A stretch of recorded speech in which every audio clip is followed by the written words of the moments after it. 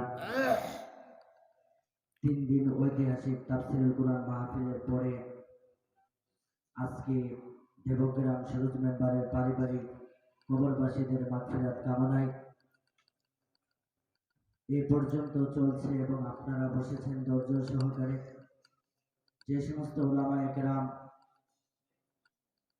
কথা বলেছেন, আল্লাহ তাআলা আমাদের সবাইকে আমল করার তৌফিক দান করুন।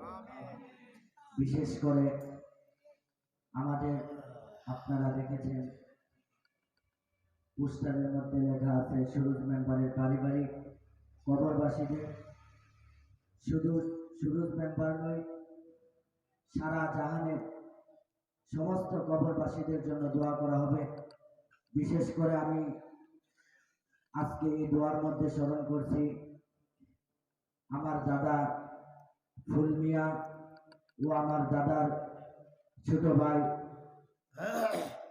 সুরজ মেম্বার, আমার চাচা হাজি মোহাম্মদ মমতাজ মিয়া, হাজি আব্দুর রশিদ চাচা, চাচি সহকারে।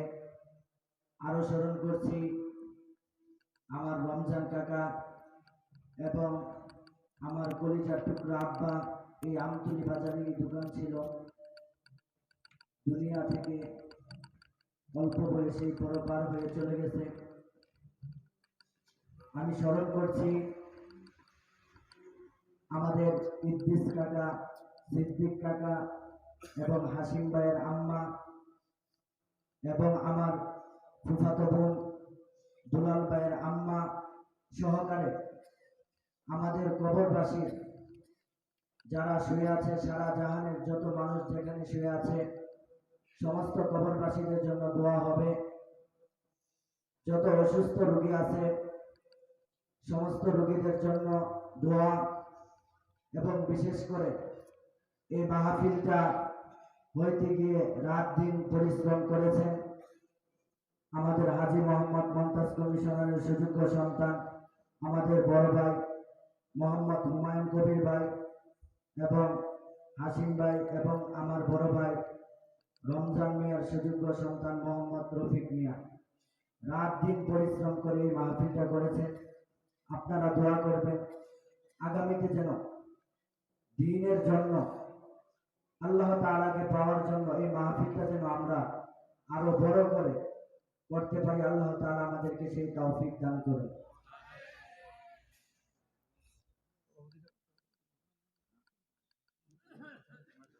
এখন দোয়া হবে, হুজুর দোয়া করবেন ইনশাআল্লাহ। أستغفر الله الذي لا إله إلا هو الحي القيوم وأتوب إليه لا حول ولا قوة إلا بالله العلي العظيم اللهم صل على محمد وعلى آل محمد كما صليت على إبراهيم وعلى آل إبراهيم إنك حميد مجيد اللهم بارك على محمد وعلى آل محمد كما باركت على إبراهيم وعلى آل إبراهيم إنك حميد مجيد اللهم آمين اگر جانب معشوق نباشد کشاشه طالب عاشق বেচারা নারাসদ বাজায়। ও ঘরের মেয়ে লোকেরা আমাদের সঙ্গে হাত উঠে দোয়া করেন, জীবনের গুনাহ কথা স্মরণ করে মাওলার দরবারে চাপের পানি ছাড়েন আর কান্দে থাকেন। চোখের জুড়ি পানি আসতে না চাই গো মা, মনের বোঝা নরে মন, একদিন তো নতুন গহনা নতুন কাপড় পরে আরে মন, এই ঘরের দরওয়াজা দিয়ে নতুন বউ হইয়া ঢুকছিলাম রে মন। কত মহিলা বাতাস করছে, কত মহিলা শরবত রেখে দিছে। আবার যেদিন প্রাণ পাখি চলিয়া যাবে সেই দিনে ঘরের দরজা দিয়ে মরা লাশ বাহির হইবা। ছেলে কাঁদবে মা মা করে, মেয়ে কাঁদবে মা মা করে, জবাব তো আর দিতে পারবা না।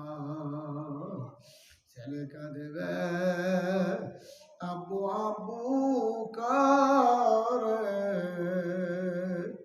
মেয়ে কাঁদবে আব্বু আব্বু করে জবাব তো আর দিবা না ও মাবুদ গো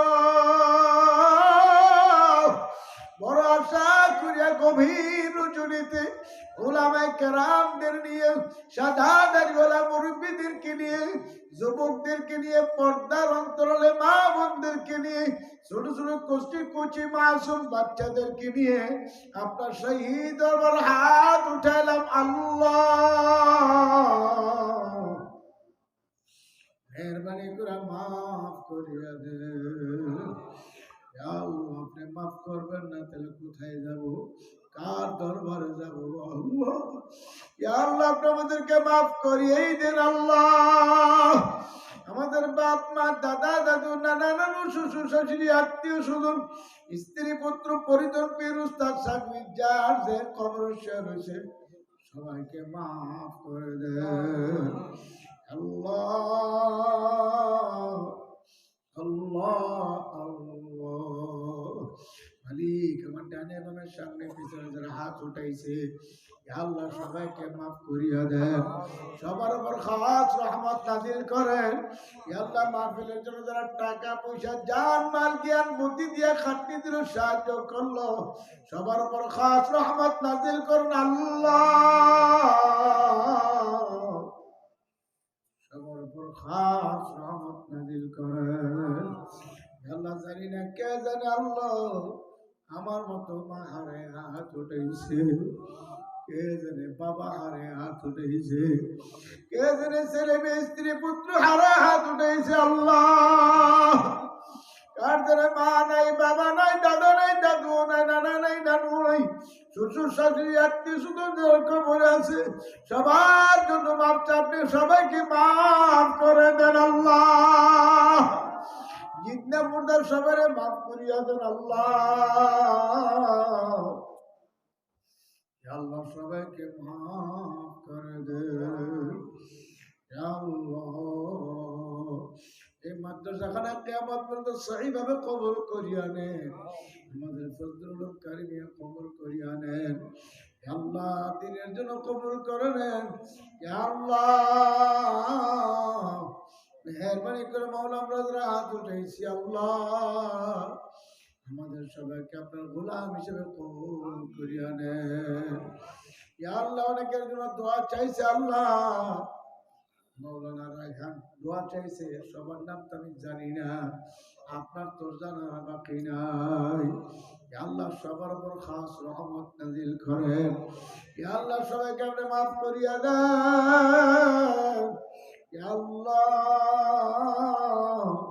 দয়া করে মায়া করে আল্লাহ আল্লাহ আল্লাহ যারা আল্লাহ দোয়া চাইতে পারে নাই তাদের জন্য দোয়া করলাম আপনি তাদেরকেও কবুল করিয়া নেন আল্লাহ মাহফিলে প্রতি বছর করার তৌফিক দিয়া দেন আল্লাহ আল্লাহ মাদ্রাসায় মসজিদের আমাদের প্যান্ডেলের ডানে বামে সামনে পিছনে যারাই হাত তুলছেন সবার হাত কবুল করিয়া নেন আল্লাহ আল্লাহ আল্লাহ যেদিন ডাক দিবেন ইমানের সাথে ডাক দিবেন খাতাম বিল খায়র নসিব করিয়া দিয়ে আল্লাহ আপনার ঘর বারবার জিয়ারত নসিব করিয়া দেন রব্বির হামহুমা কামা রব্বায়ানি সগীরা রব্বির হামহুমা কামা রব্বায়ানি সগীরা সুবহান রাব্বিকা রব্বিল ইজ্জাতি আম্মা ইয়াসিফুন